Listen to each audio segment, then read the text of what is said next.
رابعہ کیوں نہیں آئی آج؟ جہاں زیب جیسے ہی دفتر میں آیا تو اسے رابعہ کہیں نظر نہیں آئی اور نہ ہی کسی نے اس کے ساتھ آج کی ساری روٹین شیئر کی تھی۔ تو وہ ایک دم پریشان اور حیران ہو گیا کہ ان کے پچھلے 3 سالوں سے رابعہ اس کی پرسنل سیکرٹری تھی اور انتہائی پروفیشنل لڑکی تھی۔ کبھی بھی وہ اپنے کھیلوں، پریشانیوں اور اپنی نوکریوں کو منسلک نہیں کرتی تھی۔ سر کچھ پتہ نہیں، اس کے بارے میں سننے میں یہی آیا ہے کہ کسی دشمنی کی وجہ سے وہ یہ شہر چھوڑ کر چلی گئی ہے۔ اس کی صبح مجھے کال آئی تھی، وہ آپ سے بات بھی کرنا چاہتی تھی۔ شاید وہ شہر چھوڑنے سے پہلے آپ کو یہ بتانا چاہتی تھی کہ وہ نوکری چھوڑ چکی ہے۔ آپ کے ذاتی نمبر پر کال کر کے وہ آپ کو پریشان نہیں کرنا چاہتی تھی، لیکن نکلنا بھی ضروری تھا، تو اس نے مجھ سے کہہ دیا کہ میں آپ کو بتا دوں۔ صدف کی بات پر اس نے حیرانگی سے اپنے ماتھے پر ہاتھ رکھا جہاں کئی بل پڑ گئے تھے۔ عجیب بیوقوف لڑکی ہے، مجھے بتا دیتی، میں کچھ کرتا۔ اسے رابعہ کی بیوقوفی پر غصہ آیا۔ ویل ایسا کرو کہ تم ابھی ہی اخبار میں اشتہار دے دو ہر پیج پر کہ ہمیں آج ہی پرسنل سیکرٹری کے لیے لڑکی چاہیے، اور سب کا انٹرویو کر لو۔ میں میٹنگ پر جا رہا ہوں، جیسے ہی میں واپس آؤں تو سیکرٹری سلیکٹ ہو کر میرے آفس میں موجود ہونی چاہیے۔ اس نے حکم بھرے لہجے میں کہا اور پھر اپنی گھڑی کو دیکھتا ہوا ڈرائیور کو گاڑی سٹارٹ کرنے کا کہا اور میٹنگ کے لیے چلا گیا۔ مگر وہ کہاں جانتا تھا کہ واپسی پر اس کے لیے کیا منتظر ہوگا۔ اس قدر تھوڑے ٹائم میں کیسے کوئی سیکرٹری ارینج ہو پائے گی؟ صدف نے کان کھجاتے ہوئے فیس بک پیج کھولا اور وہاں پر پوسٹ کرنے لگی۔ یا اللہ، روز تو اتنی زیادہ نوکریوں کے ایڈ آتے تھے اور اب کیوں نہیں آئے ہوئے؟ بےتابی اور بے چینی سے ہاسٹل میں اپنے بیڈ کے ساتھ ٹیک لگا کر نیچے زمین پر بیٹھے ہوئے وہ کافی بےتاب لگ رہی تھی۔ کیا ہوا افشاں، سب ٹھیک ہے نا؟ صوبیہ نے اس کے چہرے پر اتنی اداسی اور گہری سوچ کو دیکھا تو پوچھے بغیر نہ رہ سکی، حالانکہ ان کو ہاسٹل میں آئے ہوئے چند دن ہی ہوئے تھے۔ یہ پرائیویٹ ہاسٹل تھا۔ کچھ نہیں یار، بس اپنی پڑھائی کو لے کر شدید پریشانی ہو رہی ہے، مجھے جاب کی بہت ضرورت ہے۔ تیزی سے فیس بک سکرول کرتے ہوئے کہہ رہی تھی، کبھی کبھی جس چیز کی ہمیں ضرورت سب سے زیادہ ہوتی ہے وہی نہیں ملتی۔ یار تم سے کہا تو ہے کہ کسی اسکول میں کچھ عرصے کے لیے نوکری کر لو، تمہیں اتنی تنخواہ تو مل جائے گی کہ تمہاری یونیورسٹی کی فیس آسانی سے ادا ہو سکے۔ صوبیہ نے اپنے کپڑے استری کرتے ہوئے اس کی طرف دیکھا، اور اس سے پہلے یہ مشورہ وہ دے چکی تھی لیکن وہ رد کر چکی تھی، کیونکہ اسے اپنے لیے یہ نوکری بالکل پسند نہیں تھی۔ یار تم اچھی طرح سے جانتی ہو کہ اسکولوں والے ہماری انرجی ساری لے لیتے ہیں اور بدلے میں چند ہزار تھما لیتے ہیں، جبکہ مجھے ہاسٹل کا کرایہ بھی دینا ہے اور زندگی گزارنے کے لیے بھی پیسے چاہیے۔ اسی لیے میں اپنی ڈگری کے مطابق کوئی نوکری تلاش کر رہی ہوں۔ یہ تو اس نے کبھی تصور بھی نہیں کیا تھا کہ اس پر حالات ایسے آئیں گے کہ اسے نوکری بھی کرنی پڑے گی، اس کے لیے یوں اتنی تلاش بھی کرنی پڑے گی، اس کے باوجود مایوسی کا سامنا ہوگا۔ یہ تو تم ٹھیک کہہ رہی ہو، لیکن ایسی کوئی نوکری بغیر ڈگری کے ملنا بہت مشکل سی بات ہے۔ صوبیہ یہ بات اچھی طرح سے جانتی تھی، اسی لیے اسے کسی بھی خوش فہمی میں مبتلا نہیں کرنا چاہتی تھی۔ جانتی ہوں یار، گہری سانس لیتے ہوئے اس نے نفی میں سر ہلایا۔ کبھی کبھی حقیقت تسلیم کرنے سے زیادہ اذیت نہ کچھ نہیں ہوتا۔ صوبیہ کمرے سے چلی گئی کیونکہ اس کی کلاسز کا وقت ہو رہا تھا۔ اس کے جانے کے بعد تنہائی ملتے ہی وہ چہرہ ہاتھوں میں چھپا کر رونے لگی۔ میں نے تصور نہیں کیا تھا کہ زندگی میرے لیے اتنی بے رحم ہو جائے گی۔ مجھے تم سے امید نہیں تھی کاشان کہ تم میرے ساتھ یہ سب کرو گے۔ تمہیں اگر میں نے اپنی صورت کے لیے ترسا نہ دیا نا تو میرا نام بدل کے رکھ دینا۔ تمہیں میرے چھن جانے پر اگر پل پل پچھتاوا نہ ہوا تھا تو میرا نام بھی افشاں نہیں۔ تمہاری وجہ سے مجھ سے میرا گھر چھینا، مجھ سے سب کچھ چھن گیا، تمہاری وجہ سے میں در بدر ہو گئی۔ رو رو کر اس کا برا حال ہو گیا۔ اس کو علم نہ ہو سکا کہ کتنی دیر گزر گئی، لیکن اچانک کسی خیال کے آتے اس نے فون اٹھایا۔ بہت ہو گیا میری معصومیت کا فائدہ اٹھانے کا ڈھونگ، اب میں برباد کر کے دم لوں گی تم سب کو، کیونکہ میری بربادی کے ذمہ دار تم سب ہو۔ چہرے پر آئے آنسوؤں کو بار بار پہنچتے ہوئے وہ عجیب جنونی ہو رہی تھی کہ اچانک اس کی نظر فیس بک پر آئے ایک ایڈ پر پڑی۔ ابھی اسے وقت ایک سیکرٹری کی ضرورت تھی۔ وہ سب بھول گئی، فوراً اٹھ کر منہ دھویا، کپڑے بدلے، بیگ اٹھایا اور وہاں سے چلی گئی۔ اسے کچھ پتہ نہیں تھا کیا ہوگا، لیکن وہاں پہنچ گئی۔ کبھی بھی ہم جن لوگوں سے بھاگ رہے ہوتے ہیں وہی ہمارے سامنے آ جاتے ہیں۔ میں انٹرویو دینے کے لیے آئی ہوں۔ میں نے سنا ہے کہ یہاں پر پرسنل اسسٹنٹ کی ویکینسی ہے۔ اس نے ریسیپشن کارنر پر بیٹھی ہوئی اسٹائلش سی لڑکی کی طرف دیکھا جس نے تنقیدی نگاہ اس پر ڈالی۔ آپ کی کوالیفیکیشن کیا ہے؟ صدف نے وہاں آتے ہوئے پوچھا۔ یہ میری سی وی۔ افشاں نے فوراً اسی سی وی پر فائل اس کی جانب بڑھائی جسے صدف نے پکڑ کر سامنے کیبن پر رکھ لیا اور بینچ نکال کر پڑھنے لگی۔ ویری گڈ، لیکن تم تو یونیورسٹی کی بھی اسٹوڈنٹ ہو تو تم کیسے مینج کرو گی؟ وہ جہاں زیب کے آنے سے پہلے سب کچھ مینج کر لینا چاہتی تھی۔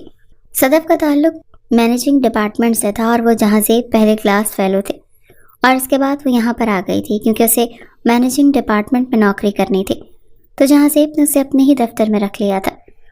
میں مینیج کر لوں گی کیونکہ مجھے اس جاب کی ضرورت ہے، اور جب ضرورت ہو تو انسان اپنی ضروریات پوری کرنے کے لیے کسی بھی طرح مینیج کر ہی لیتا ہے۔ اس کی آواز پتہ نہیں خوشی کی وجہ سے کانپ رہی تھی یا اتنا زیادہ تیز چل کر آنے کی وجہ سے ایسا ہو رہا تھا۔ ویری گڈ، ریلیکس ہو کر بیٹھ جاؤ، میں تھوڑی دیر تک تمہارا انٹرویو کنڈکٹ کرواتی ہوں کیونکہ ابھی چند لوگ آئے ہیں تو میں جہاں زیب کے آنے سے پہلے یہ کروانا چاہتی ہوں۔ وہ وہاں بیٹھی سوچ رہی تھی کہ یہ نام اتنا سنا سنا کیوں لگ رہا ہے، مگر وہ کہاں جانتی تھی کہ یہ کون ہے۔ اس کے تھوڑی دیر بعد انٹرویو لے لیا گیا۔ صدف سب سے زیادہ مطمئن اسی سے نظر آ رہی تھی کیونکہ وہ کافی کانفیڈنٹ اور بولڈ لڑکی تھی، اور صدف کو ایسی ہی لڑکی چاہیے تھی۔ جہاں زیب کو بھی اس نے میسج کر کے بتا دیا کہ وہ آنے والا تھا، اسی لیے اس نے کہہ دیا کہ اس کو تم میرے دفتر میں بٹھاؤ، میں آ رہا ہوں۔ تو اس کی ہدایت پر عمل کرتے ہوئے صدف نے اسے جہاں زیب کے دفتر میں بٹھا دیا۔ ہاں صدف، کیا بنا؟ دفتر میں عجلت سے داخل ہوتے ہوئے اس نے سوالیہ نظروں سے صدف کی طرف دیکھا۔ ہاں، میں نے ایک لڑکی کو سلیکٹ کر لیا ہے، تم دیکھ لو، میں نے تمہارے دفتر میں ہی بٹھا دیا ہے۔ صدف نے مسکراتے ہوئے کہا تو وہ سر ہلاتا ہوا اپنے دفتر کی طرف بڑھ گیا، اور جیسے اس نے اپنے آفس میں قدم رکھا تو اس کی نظر سامنے بیٹھی افشاں پر پڑی۔ تم؟ اس نے بے حد حیرت سے افشاں کی طرف دیکھا۔ اس کو سامنے دیکھ کر دماغ تو افشاں کا بھی گھوم گیا۔ وہ تو تصور بھی نہیں کر سکتی تھی کہ کبھی اس شخص سے بھی اس کا سامنا ہوگا۔ تم یہاں کیا کر رہی ہو؟ اس کا حلق تک کڑوا ہو گیا تھا، اسی لیے وہ دروازے میں ہی کھڑا ہو گیا، حلق کے بل چلاتا ہوا اس سے پوچھ رہا تھا۔ مجھے یہاں نئی اسسٹنٹ کے طور پر ہائر کیا گیا ہے۔ اسے دیکھ کر جتنا غصہ آیا تھا جہاں زیب کو بھول ہی گیا تھا کہ اس کے دفتر میں یہ لڑکی کیوں موجود ہو سکتی ہے۔ اتنی بات سن کر اس کا غصے سے مزید برا حال ہو گیا۔ وہ بھاگتا ہوا غصے سے اس تک آیا، پہلے تو اسے کھا جانے والی نظروں سے دیکھا۔ تمہاری ہمت کیسے ہوئی میرے دفتر میں آنے کی؟ نکلو یہاں سے فوراً، ورنہ میرے غصے سے تم اچھی طرح واقف ہو، میں تمہیں جان سے مار دوں گا۔ انگلی اٹھا کر وہ وارننگ دے رہا تھا۔ اس کا لہجہ نارمل نہیں تھا، لیکن جو اس کی آنکھوں سے خون ٹپک رہا تھا، افشاں کو لگا کہ اس کی سانس یہیں پر رک جائے گی۔ سب لوگ وہاں پر آ گئے تھے کیونکہ آج سے پہلے جہاں زیب کا ایسا رویہ اور اتنی اونچی آواز کسی کو بھی سننے کو نہیں ملی تھی۔ گو کہ اس کے روپ دار شخصیت ایسی تھی کہ سب اس سے ڈرتے تھے، اور اس کی موجودگی میں سب اپنے اپنے کیبن کی موجودگی تک ہی محدود رہتے تھے، لیکن کبھی بھی اس کی بلند آواز کسی کے کانوں تک نہیں پہنچی تھی، بلکہ اس کی آواز تو میٹنگز کے علاوہ کبھی کسی کے کانوں تک پہنچی ہی نہیں تھی۔ سو کچھ متجسس، کچھ حیران اور کچھ پریشان ہوتے ہوئے سب اپنے اپنے کیبن سے نکل آئے تھے۔ سب متجسس انداز میں اس کی طرف دیکھ رہے تھے، اور افشاں کو لگ رہا تھا کہ وہ جیتے جی مر گئی ہو۔ کیا ہو گیا ہے جہاں زیب؟ یہ وہی لڑکی ہے جس کو میں نے تمہاری سیکرٹری کے طور پر رکھا ہے۔ صدف جب دوسرے پورشن پر راؤنڈ لگانے گئی تھی، اتنی آواز سن کر اور افراتفری دیکھ کر پریشان ہوتی ہوئی نیچے آ گئی۔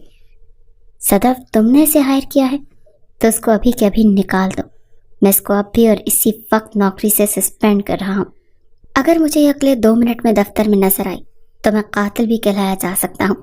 اس کی آواز کانپ رہی تھی اور اب وہ صرف صدف کی طرف دیکھ رہا تھا، جبکہ وہ پریشان سی، کبھی اسے اور کبھی ڈری سہمی سی افشاں کو دیکھ رہی تھی۔ اوکے افشاں، تم جاؤ، میں تم سے بعد میں رابطہ کر لوں گی۔ صدف نے شرمندہ ہوتے ہوئے اس کی طرف دیکھا تو وہ سر ہلاتی ہوئی اپنے آنسو اندر ہی گراتے ہوئے وہاں سے نکلنے لگی۔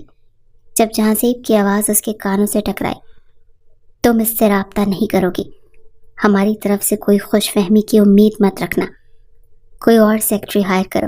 اس نے غصے سے کہتے ہوئے پلٹ کر دیکھا تو سارا دفتر ہی ان کو دیکھ رہا تھا، لیکن جیسے ہی جہاں زیب پلٹا تو سب ایسے غائب ہو گئے جیسے گدھے کے سر سے سینگ۔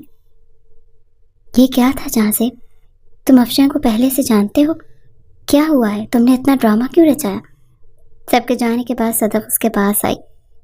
سب کی موجودگی میں تو وہ اسے سر اور آپ ہی کہتی تھی، لیکن اکیلے میں وہ پھر سے دوست بن جاتے تھے۔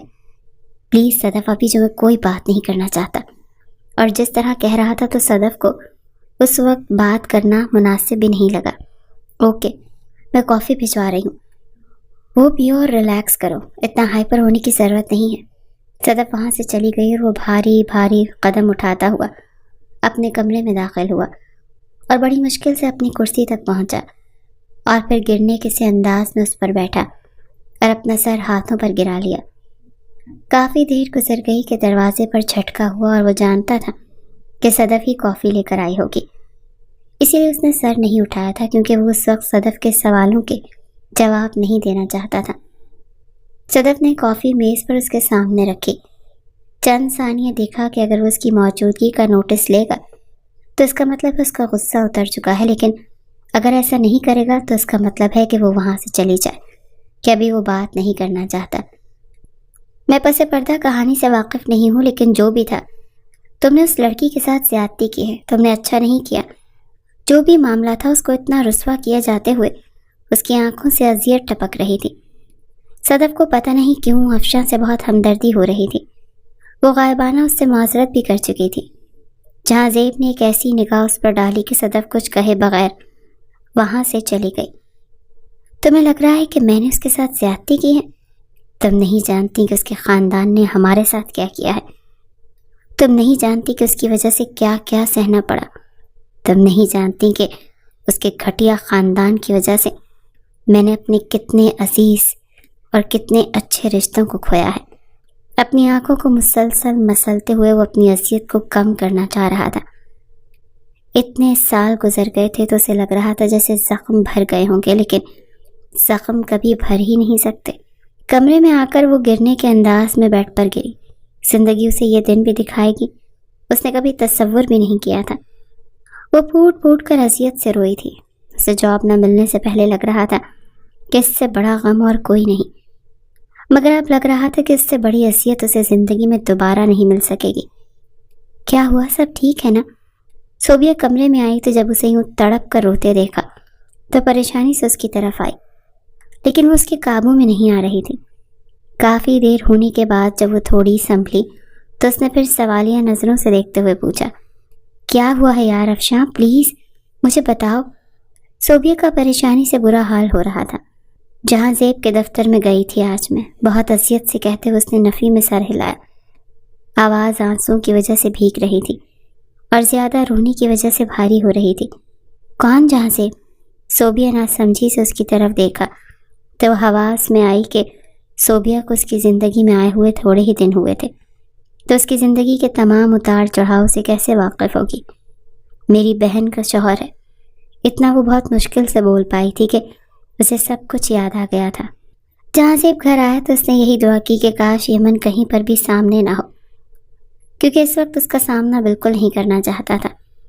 اسے اچھی طرح معلوم تھا کہ ایمن بال کی کھال اتارنے والے لوگوں میں شمار ہوتی ہے، لیکن وہ اس وقت اسے کوئی بات نہیں کرنا چاہتا تھا۔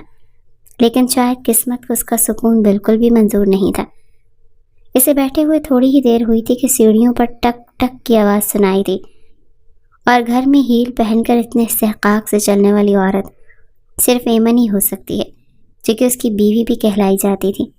کیا ہوا؟ سب ٹھیک ہے؟ تم یہاں کیوں بیٹھے ہوئے ہو؟ بالوں کو کانوں کے پیچھے ایک ادا سے اڑستے اس نے نا سمجھی سے اسے دیکھا۔ ویسے ہی وہ اس وقت اسے کوئی بھی جواب نہیں دینا چاہتا تھا۔ ڈنر کرو گے؟ ابرو اچکاتے ہوئے اس نے جس انداز میں پوچھا تو جہاں زیب نے ایک کڑی نظر اس پر ڈالی۔ تم نے بنایا ہے؟ کڑے تیوروں سے اسے گھورتے ہوئے پوچھا تو وہ گڑبڑا گئی۔ نہیں، تم جانتے ہو میں کچن میں نہیں جاتی۔ اس نے گویا بڑے فخر سے اس بات کو تسلیم کیا۔ تو جس نے بنایا ہے میں اس سے مانگ بھی لوں گا۔ تم جاؤ جہاں جا رہی ہو، میں تمہارے راستے میں کوئی رکاوٹ نہیں بننے آیا۔ نہ چاہ کر بھی اس کا رویہ تلخ ہو گیا۔ اسے کیا کیا نہیں یاد آیا، اپنی غلطیاں اور اس کے بدلے کھو جانے والے تمام محبوب لوگ۔ تم مرچیں کیوں چبا رہے ہو؟ ایمن بھی زیادہ دیر نرمی سے بات نہیں کر پائی، کیونکہ دونوں ہی گلے میں زبردستی کا ڈالا گیا ڈھول بجا رہے تھے۔ تم جہاں جا رہی تھی جاؤ، تب کر کہا۔ وہ جب بھی گھر آتا تھا یہی دعا کرتا تھا کہ کاش یہ عورت گھر پر نہ ہو، لیکن بہت کم اس کی یہ دعا قبول ہوتی تھی۔ جہاں جاؤ سے کیا مراد تمہاری؟ وہ ہتھے سے اکھڑ گئی کہ بھاڑ میں جاؤ۔ کوٹ اس کے منہ پر اچھال کر وہ غصے سے کہتا ہوا سیڑھیاں چڑھ گیا اور وہ پیچھے سے شدید غصے میں اونچی اونچی آواز میں بولنے لگی۔ جبکہ اس کا اپنا کمرہ ساؤنڈ پروف تھا، سو اپنے کمرے میں جا کر اس نے دروازہ بند کر لیا۔ یا اللہ، کیوں؟ میں نے تو کبھی کسی کا برا نہیں چاہا۔ وہ گرنے کے انداز میں بیڈ پر لیٹا۔ دل چاہ رہا تھا اتنا روئے کہ تمام غم دھل جائیں، لیکن کبھی کبھی انسان جیتا بھی رو لے، غم کبھی نہیں کم ہو سکتے، کیونکہ شاید ہر غم کا توڑ ہو سکتا ہے، لیکن جب محبت چن جائے تو اس کا کوئی توڑ نہیں ہو سکتا۔ آپ کو ساری زندگی بے سکونی رہتی ہے جب محبت خود کھوئی ہو، اپنی غلطی کی وجہ سے کھوئی ہو۔ یوں ہی تقریباً 2 سے 3 ہفتے گزر گئے۔ وہ اپنے کمرے میں تیار ہو رہا تھا، بلیک ڈنر سوٹ میں ملبوس، وہ نظر لگ جانے کی حد تک ہینڈسم لگ رہا تھا۔ چہرے پر چھائی سنجیدگی اسے مزید جاذب نظر بنا رہی تھی۔ تیار ہو کر وہ باہر آیا تو ایمن صوفے پر لاؤنج میں بیٹھی ہوئی تھی۔ کہاں جا رہے ہو تم؟ ایمن نے سوالیہ نظروں سے اس کی طرف دیکھا۔ جہاں زیب رکا تو وہ فوراً صوفے سے اتری اور بھاگتی ہوئی اس کی طرف گئی۔ کب تک مجھ سے یوں ہی بے رخی برتو گے؟ اذیت، حسرت اور درد سے کہتے ہوئے اس کے کاندھے پر ہاتھ رکھنے لگی۔ جہاں زیب 2 قدم پیچھے ہٹ گیا۔ جہاں زیب، تمہارے اس رویے سے مجھے تکلیف ہوتی ہے۔ ایمن کی آواز یہ کہتے ہوئے بھیگ گئی تھی۔ اپنے ہی شوہر سے توجہ کی بھیک مانگنا بڑی اذیت ہوتی ہے، مجھے بھی ہوتی ہے۔ جہاں زیب نے جس انداز میں کہا تو ایمن کا چہرہ سرخ ہو گیا۔ تم مجھ سے محبت کرتی ہو نا ایمن؟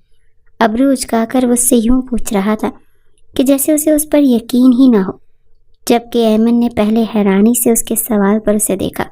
بالکل جہاں زیب، میں تم سے شدید محبت کرتی ہوں، اتنی محبت جس کی کوئی حد نہیں، اتنی محبت کہ تمہیں پانے کے لیے ہر حد پار کرتی۔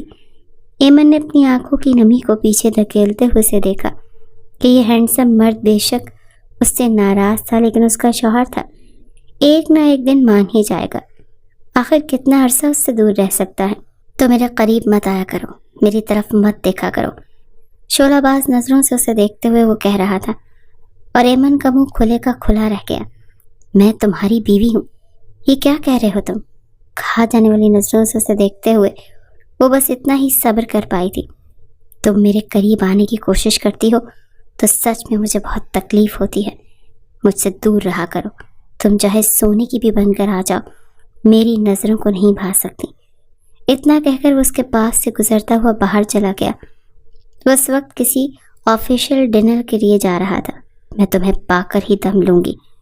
جب میں تمہاری محبت تم سے دور کر سکتی ہوں تو میں کوئی بھی انسان تمہارے قریب نہیں آنے دوں گی۔ تم میرے نہ ہوئے تو کسی اور کے بھی نہیں ہو سکو گے۔ جہاں سے اور انسان تنہا رہتا رہتا تھک جاتا ہے، تو مجھے یقین ہے کہ ایک روز تم میری طرف لوٹ آؤ گے۔ اپنے آنسوؤں کو ہاتھ کی سخت سے چھوٹی انگلیوں سے صاف کیا اور چند پل دیکھا۔ پتہ نہیں کیا سوچ کر آئی کہ پھر لبوں پر مسکراہٹ سجائی اور اس آنسو کو جھٹک دیا۔ تمہیں میری طاقت کا اندازہ نہیں ہے جہاں زیب۔ بالوں کو جھٹکا دے کر وہ دوبارہ لاؤنج میں آ گئی۔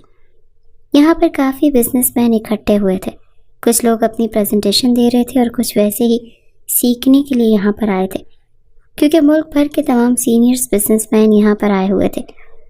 وہ مسکرا کر اپنے بزنس حریف سے کچھ کہہ رہا تھا کہ نظر سامنے گئی جہاں افشاں کھڑی تھی، اور سب سے زیادہ پریشان کر دینے والی بات یہ تھی کہ وہ یہاں کے سب سے لو کریکٹر انسان کے ساتھ کھڑی تھی، اور اس سے زیادہ بری بات یہ تھی کہ وہ سلیو لیس لباس میں موجود تھی، اور چہرے کے تاثرات سے آیا تھا کہ وہ بالکل بھی اس لباس میں کمفرٹیبل نہیں تھی۔ چند ثانیے اس نے اسے نظر انداز کرنے کی کوشش کی، لیکن پھر اسے فکر ہو رہی تھی۔ وہ ماجد زبیر کی نگاہیں اس پر دیکھ سکتا تھا، کیونکہ اس میں تو کوئی شک نہیں تھا کہ وہ بہت حسین تھی، اور ماجد زبیر تو ہمیشہ کا کاروباری اور کھلاڑی تھا۔ وہ اندر ہی اندر غصے سے پاگل ہو رہا تھا۔ وہ بے شک اس کے دشمنوں کی بیٹی تھی، لیکن پھر بھی شدید نفرت ہونے کے باوجود، ان کو برباد کر دینے کی خواہش کے باوجود وہ یہ سب برداشت نہیں کر پا رہا تھا۔ گو کہ اس کا چہرہ سب کے لیے اجنبی اور نیا تھا، تو سبھی اسے دیکھ رہے تھے اور آپس میں یہی باتیں کر رہے تھے کہ ماجد زبیر نے شاید کوئی نئی چڑیا پھنسا لی ہے۔ بس جہاں زیب کا ضبط یہاں پر جواب دے گیا۔ ضبط کی آخری حدوں کو چھوتے وہ تیزی سے افشاں کی طرف آیا اور سب کے سامنے اسے گھسیٹتے ہوئے کار کی طرف لے آیا۔ چھوڑو مجھے، افشاں نے چلانے کی کوشش کی۔ منہ بند رکھو، اور اگر کوئی پوچھے تو یہ کہنا کہ میری بیوی ہو تم۔ وہ چلاتے ہوئے اس قدر غصے سے بولا کہ وہ ڈر گئی۔ کیوں بولوں گی میں ایسا گھٹیا جھوٹ؟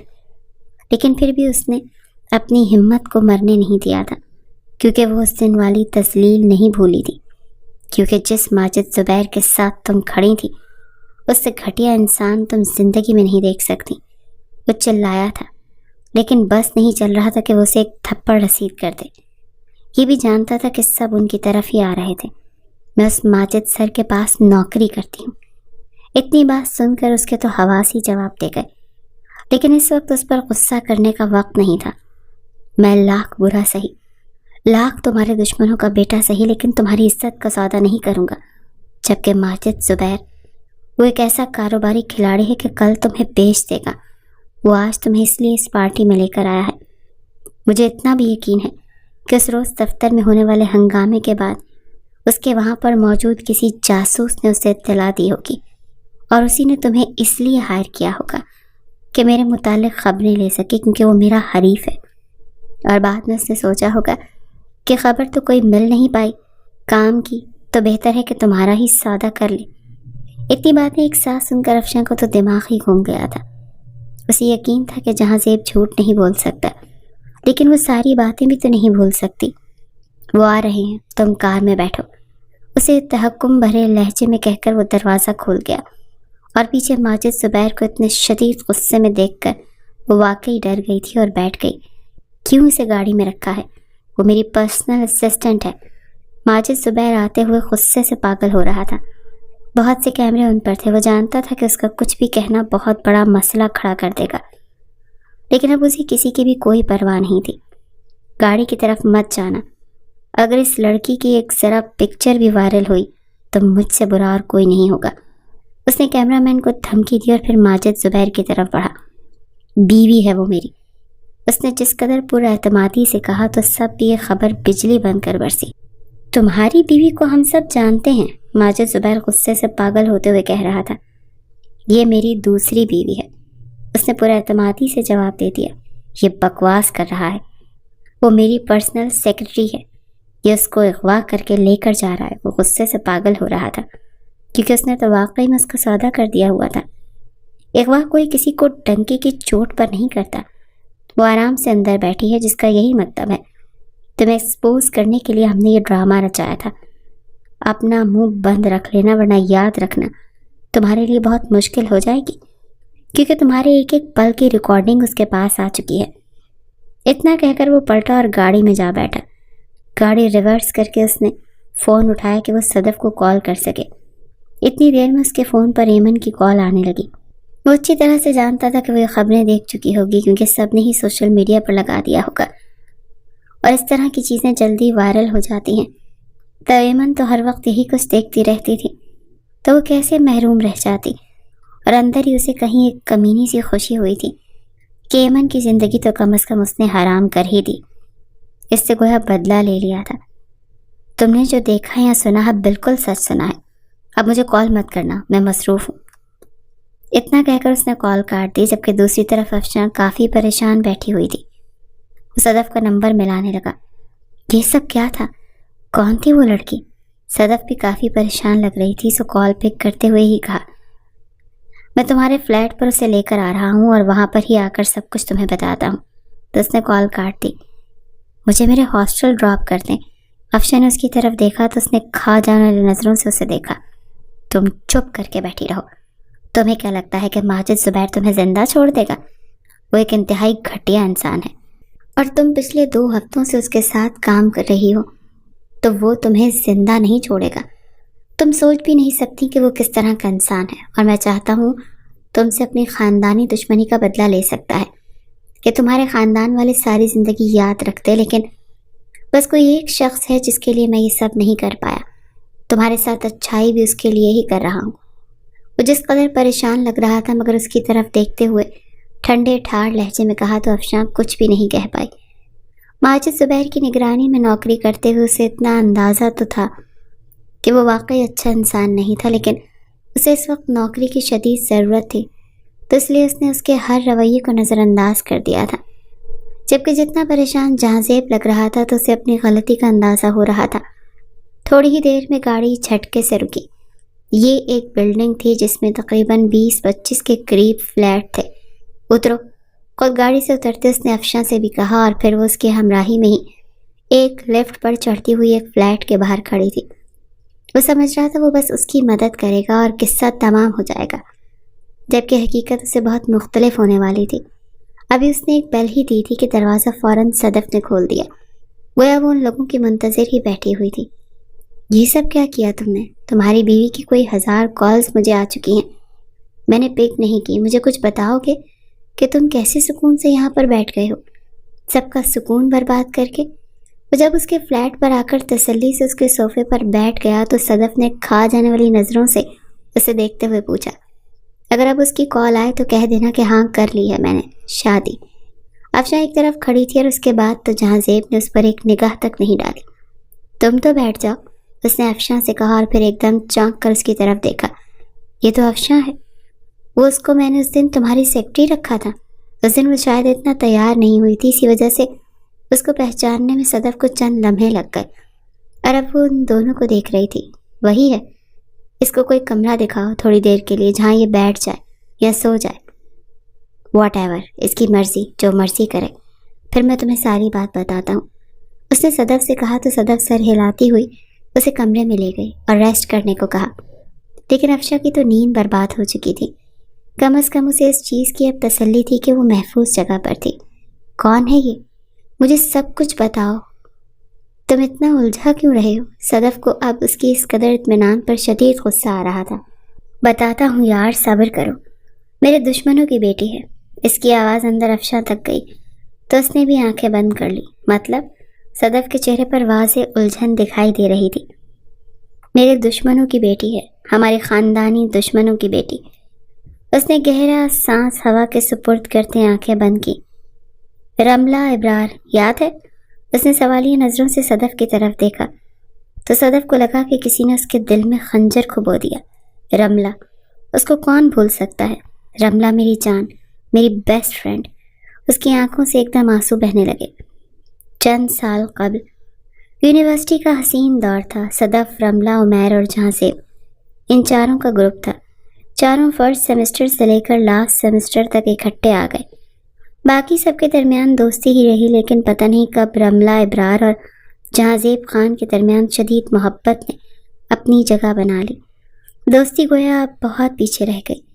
ہر جگہ ان دونوں کو لیلا اور مجنوں کہا جانے لگا، مگر وہ لیلا اور مجنوں اس بات سے بالکل واقف نہیں تھے کہ قسمت ان کو کس طرح آزمانے والی ہے۔ یونیورسٹی کا حسین دور ختم ہونے والا تھا۔ ایک دن وہ لوگ پریشان بیٹھے تھے۔ کیا ہوا؟ اتنی پریشانی کس بات کی ہے؟ منہ لٹکا کر کیوں بیٹھے ہوئے ہو تم لوگوں کی لو اسٹوری میں کوئی ولن آ گیا کیا؟ صدف نے شرارتی نظروں سے ان دونوں کو دیکھا جو یوں بیٹھے ہوئے تھے جیسے ان لوگوں کی دنیا ہی چھن گئی۔ سب سے بڑی دشمن تو ہماری صدف ہے، تم سے ہی برداشت نہیں ہوتی ہماری بغیر ولن والی لو اسٹوری۔ پتہ ہے ہم لوگ ایک دوسرے کے خاندانی دشمن نکل آئے ہیں۔ رملہ نے جس طرح منہ بنا کر کہا تو صدف اور عمیر نے ایک دوسرے کو دیکھا اور پھر کوشش کرنے کے باوجود بھی ان کی ہنسی ڈپارٹمنٹ کے لان سے دور تک گئی کہ سب نے گردن گھما کر ان کی طرف دیکھا۔ تم لوگوں کا ہی ڈریم تھا کہ تم لوگوں کی زندگی میں کوئی ظالم سماج ہونا چاہیے تھا، اب کیا ہو گیا؟ عمیر نے ان دونوں کو گھوری سے نوازتے ابرو اچکائے۔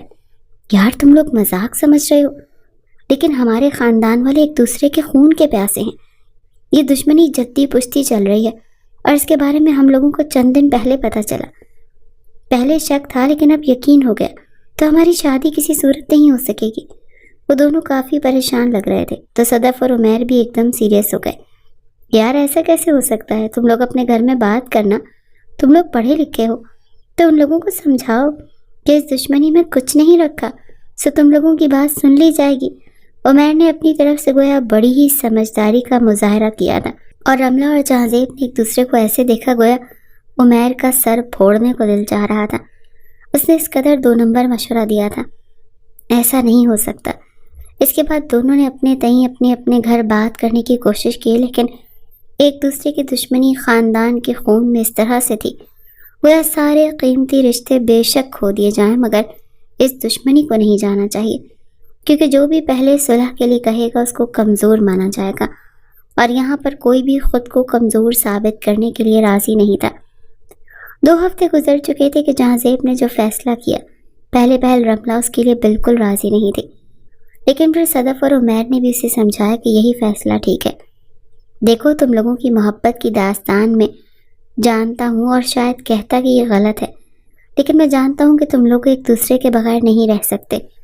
عمیر نے سنجیدگی سے ان دونوں کو دیکھا، کیونکہ آج فیصلہ ہو ہی جانا تھا، یا تو دونوں کے راستے ہمیشہ کے لیے ایک ہو جانے تھے یا جدا ہو جانے تھے، مگر وہ نہیں جانتے تھے کہ راستے ایک ہو کر کس قدر بری طرح جدا ہونے والے ہیں۔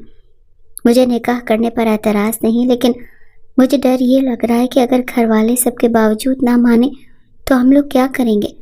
رملہ ابرار اپنے گھر والوں سے کافی ڈری ہوئی تھی، کیونکہ وہ اچھی طرح سے جانتی تھی کہ یہ دشمنی وہ بچوں سے بھی زیادہ حفاظت کے ساتھ پال رہے تھے۔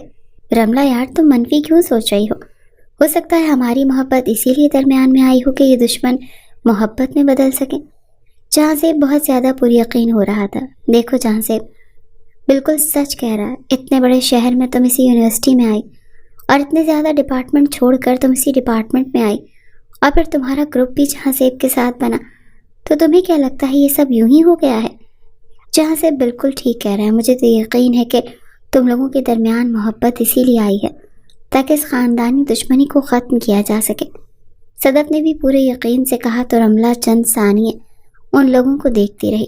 مجھے مرنے سے ڈر لگتا ہے، اور میرے خاندان والوں کے لیے مرنا اور مارنا بالکل عام سی بات ہے، گویا ایک چیونٹی کو مار دیا۔ رملہ بہت ڈرتے ہوئے کہہ رہی تھی۔ کچھ نہیں ہوتا رملہ، یقین رکھو، اتنے ظالم نہیں ہیں کہ اپنی بیٹی کو مار دیں گے۔ کچھ عرصے کے لیے ناراض ہو سکتے ہیں، لیکن زیادہ عرصے کے لیے وہ ایسا بھی نہیں کر سکیں گے۔ بہت اچھا داماد بنوں گا، تم جتنی بار کہو گی کہ میں ان سے جا کر معافی مانگ لوں گا۔ پلیز مجھ سے نکاح کر لو، یقین کرو میں تمہارے بغیر نہیں رہ سکتا۔ میرے خاندان کے سب لوگ یہی پاگل پن کا شکار ہیں جو تمہارے خاندان کے لوگ ہیں، ان میں صرف میرا دماغ مختلف ہے، تو پلیز مجھے اس کی سزا تو مت دو۔ میرا چھوٹا بھائی کاشان، اس کو بھی سمجھا کر تھک گیا ہوں، وہ بھی اس خاندانی دشمنی کا لطف لیتا ہے، اور میں اس کو بھی برباد ہوتا ہوا نہیں دیکھ سکتا۔ پلیز میری بات مان لو۔ جہازیب اسے دنیا جہاں کی محبت آنکھوں میں سموئے دیکھ کر گزارش کر رہا تھا، اور یہی لمحہ تھا جب رملہ ابرار نے اس کی محبت کی خاطر اتنا بڑا رسک اٹھانے کے بارے میں سوچ لیا۔ اس کے بعد اگلے جمعے کو نکاح کے بارے میں سوچ لیا گیا۔ وہ چونکہ ہاسٹل میں ہی رہ رہی تھی تو اسے کسی قسم کا ڈر نہیں تھا۔ ایسے بھی جب انسان محبت کے راستے پر آ جاتا ہے تو بہادری گویا اس کے خون میں دوڑنے لگتی ہے۔ صدف کے والدین کے درمیان علیحدگی ہو چکی تھی اور اس فلیٹ میں تنہا رہتی تھی، تو وہ صدف کے فلیٹ پر ہی آ گئی تھی۔ میرے پاس تمہیں دینے کے لیے بہت بڑا سرپرائز ہے، وہ کمرے میں بیٹھی ہوئی تھی جب صدف نے مسکراتے ہوئے اسے دیکھا تو رملہ نے سوالیہ نظروں سے اسے دیکھا۔ یہ دیکھو تمہارے عاشق نے کتنا خوبصورت سرخ رنگ کا لہنگا تمہارے لیے بھیجا ہے۔ اس نے چھوٹے بچوں کی طرح ایک بڑا سا بیگ رملہ کے سامنے رکھا۔ جب رملہ حیرانی سے فوراً بیٹھی، اس نے تو یہی سوچا تھا کہ اس عام سے جوڑے میں ہی وہ نکاح کر لے گی۔ میں نے نہیں دیکھا کیونکہ اس کو پہلے دیکھنے کا حق تمہارا ہے۔ صدف کی اتنی محبت، رملہ نے اس کے ہاتھوں کو تھاما۔ مجھے میری محبت دینے کے لیے شکریہ صدف، ورنہ میں ساری زندگی ادھوری رہتی۔ اسے بہت محبت سے اس نے دیکھا۔ دوستوں کا فرض ہوتا ہے کہ دوستوں کو ہر خوشی دیں، اور دوست تو یہی کرتے ہیں۔ صدف نے مسکرا کر کہا۔ لہنگا ان دونوں کو ہی بہت اچھا لگا، اور اس کے بعد اس نے وہ سرخ لہنگا پہن لیا۔ نکاح ہو گیا، اور اس میں کوئی شک نہیں تھا کہ جہازیب نے جب اسے سرخ لہنگے میں دیکھا تو وہ بچوں کی طرح پھوٹ پھوٹ کر رویا تھا، اور رملہ بھی رو پڑی تھی۔ کاش ہمارے والدین ہمیں سمجھ سکیں تو ہم ان کی موجودگی میں یہ نکاح کرتے، لیکن میں تم سے وعدہ کرتا ہوں رملہ ابرار کہ میں تمہیں تمہارے والدین کے سامنے رملہ جہازیب بنا کر لاؤں گا۔ اس کے ماتھے پر لب رکھنے کے بعد پھر سے اسے دیکھا، اور جہازیب کا بس نہیں چل رہا تھا کہ اسے بیٹھ کر بس دیکھتا ہی رہے۔ دونوں بہت زیادہ خوش تھے اور یوں کئی ہفتے گزر گئے۔ شاید ایک دوسرے کے چھن جانے کا خوف ختم ہو گیا تھا، تو دونوں ایک دوسرے سے بڑھ کر پیارے ہوتے جا رہے تھے۔ اس کے بعد دونوں کی ڈگری ختم ہو گئی تو یونیورسٹی کے کیفے میں وہ دونوں ملنے آئے، یہ سوچ کر کہ آخری بار یوں مل رہے تھے۔ اس کے بعد وہ سب گھر والوں کے سامنے ہی ملیں گے، کیونکہ جب گھر والوں کو علم ہوگا کہ وہ نکاح کر چکے ہیں تو شادی کرنے کے علاوہ کوئی اور چارہ نہیں ہوگا۔ لیکن قسمت کو کچھ اور ہی طے تھا۔ دونوں نے یونیورسٹی کے گراؤنڈ میں چکر لگائے۔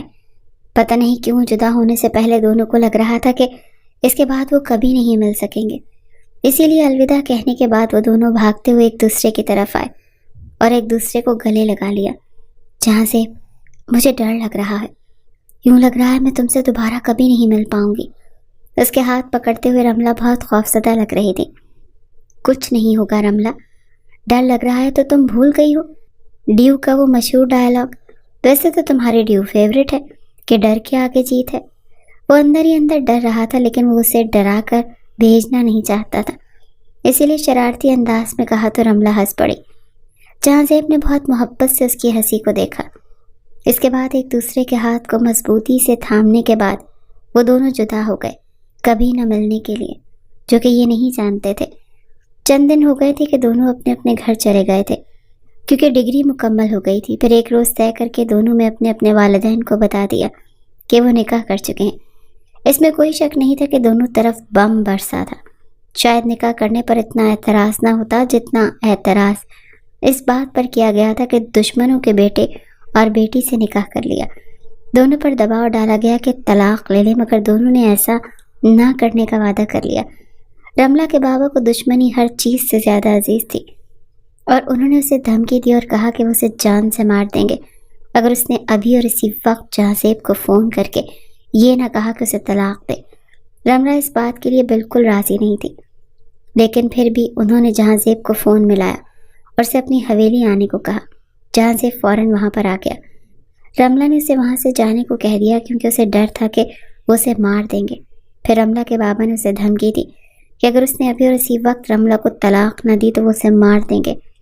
رملہ اسے منع کر رہی تھی اور پھر ڈٹ کر اپنے باپ کے سامنے کھڑی ہوئی اور کہا، میرے ساتھ ایسا مت کریں، میں اس کے بغیر نہیں رہ سکتی، اگر رہ سکتی تو یہ قدم کبھی نہ اٹھاتی۔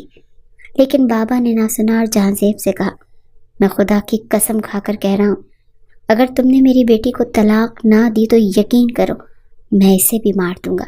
وہ پہلے تو شاید یقین نہ کرتا، لیکن جب قسم کھائی تو یقین کرنے کے سوا کوئی چارہ نہیں رہا۔ جبکہ رملہ منع کر رہی تھی اور اس نے بغیر سنے رملہ کو طلاق دے دی۔ بابا صاحب مسکرا رہے تھے جبکہ رملہ ٹوٹ کر گری۔ وہ وہاں سے چلا گیا اور اس رات رملہ نے خودکشی کر لی۔ جب خبر جہازیب تک پہنچی تو وہ جیتے جی مر گیا۔ وہ آخری بار اس کو دیکھنا چاہتا تھا، لیکن ایسا نہ ہو سکا۔ افشاں بھی اسی لمحے مر گئی جب اس کی سگی بہن محبت کی وجہ سے یوں مر گئی۔ کون؟ اس کے نمبر پر کال آ رہی تھی۔ نمبر انجان تھا تو اس نے پوچھا، میں کاشان بات کر رہا ہوں، جہازیب کا بھائی۔ پلیز میرے بھائی کی حالت بہت خراب ہے، ایک آخری بار رملہ کا دیدار کروا دو ورنہ وہ مر جائے گا۔ یہ بات سنتے ہی افشاں کا خون غصے سے کھول اٹھا۔ تو اسے کہو مر جائے، کیونکہ اس کی وجہ سے میری بہن آج مر گئی ہے۔ اس نے غصے سے کال کاٹ دی۔ یوں ہی کئی دن گزر گئے، سبھی رملہ کے لیے رو رہے تھے۔ اس کے جانے کے بعد گویا دشمنی بھی ختم ہو گئی۔ ایک روز وہ رملہ کی قبر پر گیا اور سر رکھ کر اتنا رویا کہ بے ہوش ہو گیا۔ کاشان بھائی کی یہ حالت دیکھ کر ٹوٹ رہا تھا۔ کاشان مجھے مرنا ہے، پتہ ہے رملہ کو مرنے سے ڈر لگتا تھا۔ اس نے کہا تھا وہ نکاح نہیں کرنا چاہتی، میں نے اسے مجبور کیا تھا اور میں اسے بچا بھی نہیں سکتا۔ تو میں کیوں زندہ ہوں یار، میں کیوں بچ گیا؟ جہازیب نے خودکشی کی کوشش کی تھی مگر وہ بچ گیا۔ اس کا اتنا مضبوط بھائی ٹوٹ کر بکھر گیا تھا تو اسے محبت سے ہی نفرت ہو گئی تھی۔ تمہیں برباد کر دوں گا افشاں کہ تمہاری وجہ سے میرا بھائی اتنی اذیت میں ہے۔ کاشان نے پھر وہی گھٹیا کھیل رچایا کہ اسے محبت کے جال میں اس قدر بری طرح پھنسایا کہ افشاں کو خود بھی پتہ نہ چل سکا۔ پھر ایک روز اس کی تمام کالز اور میسیجز اس کے گھر والوں کو سنا دیے۔ اس روز ہی افشاں کو پتہ چلا کہ کاشان کوئی اور نہیں، جہازیب کا بھائی ہے۔ اعتبار ٹوٹ گیا۔ اس سے پہلے کہ بابا لوگ کوئی فیصلہ کرتے فوراً وہ گھر چھوڑ گئی۔ یہ وہ اچھی طرح جانتی تھی کہ وہ اسے مار دیں گے اور وہ مرنا نہیں چاہتی تھی، لیکن یہاں پر آنے کے بعد کئی حادثے ہو گئے۔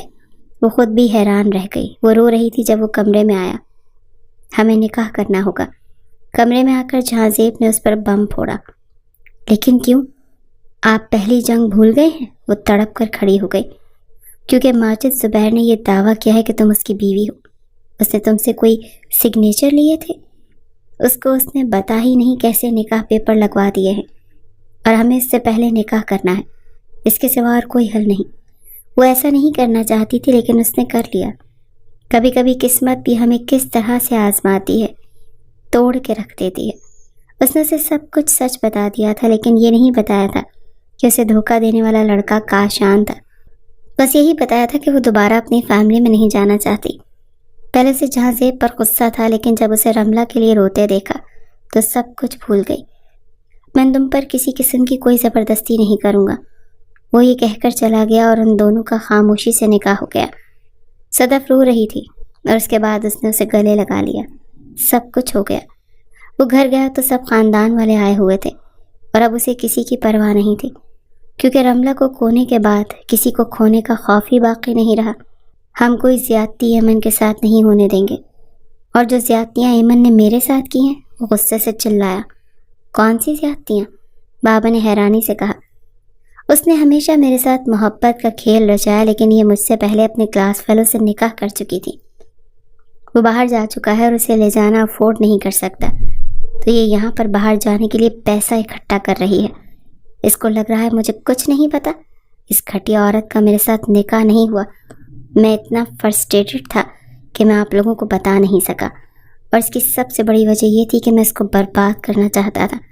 اتنا کہہ کر اس کے منہ پر تھوک کر وہاں سے چلا گیا، اور ایمن ساکت اپنی جگہ پر کھڑی رہ گئی، کیونکہ اس نے تو تصور بھی نہیں کیا تھا کہ اس کے ساتھ ایسا ہو جائے گا۔ 2 سے 3 ہفتے گزر گئے اور صدف کے ساتھ وہ باہر گئی ہوئی تھی کہ ایک ہوٹل میں اس نے بابا اور بھائی کو دیکھ لیا۔ رک جا، وہ وہاں سے بھاگنے لگی تھی کہ بھائی نے روک لیا۔